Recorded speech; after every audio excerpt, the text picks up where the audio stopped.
بسم اللہ الرحمن الرحیم۔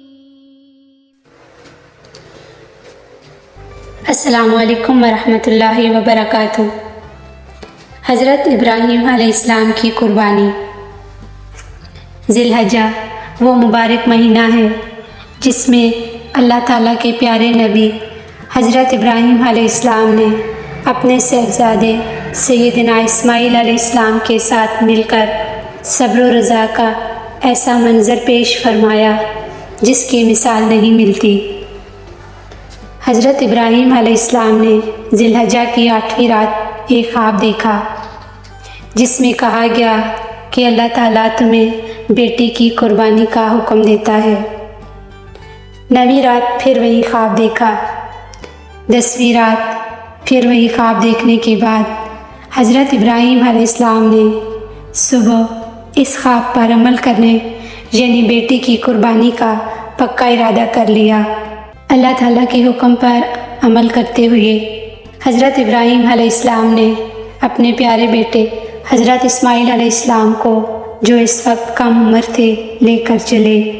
پھر جس طرح حضرت اسماعیل علیہ السلام نے کہا تھا ان کو اسی طرح باندھ دیا، اپنی چھری تیز کی اور حضرت اسماعیل علیہ السلام کو پیشانی کے بل لٹا دیا، ان کے چہرے سے نظر ہٹا لی اور ان کے گلے پر چھری چلا دی، لیکن اللہ کے حکم سے چھری نے اپنا کام نہ کیا۔ اسی وقت حضرت ابراہیم علیہ السلام پر وحی نازل ہوئی، بے شک ابراہیم تو نے اپنا خواب سچ کر دکھایا، ہم نیکوکاروں کو ایسا ہی صلہ دیتے ہیں۔ بے شک یہ روشن جانچ تھی اور ہم نے ایک بڑا ذبیحہ اس کے صدقہ میں دے کر اسے بچا لیا۔ اور اللہ کے حکم سے حضرت ابراہیم علیہ السلام نے اپنے بیٹے کی بجائے اس جنتی دمبے کو ذبح فرما دی۔ حضرت اسماعیل علیہ السلام کی اسی قربانی کی یاد میں ہر سال مسلمان عید الاضحیٰ کے موقع پر قربانی کرتے ہیں۔ مختلف انبیاء کی شریعتوں میں شرعی احکامات میں کچھ تبدیلیاں ہوتی رہیں۔ انہی احکامات میں سے ایک حکم سابقہ شریعت میں یہ تھا کہ قربانی کسی اونچی جگہ رکھ دی جاتی اور آسمانی آگ اسے آ کر جلا ڈالتی، یہی قبولیت کی علامت تھی۔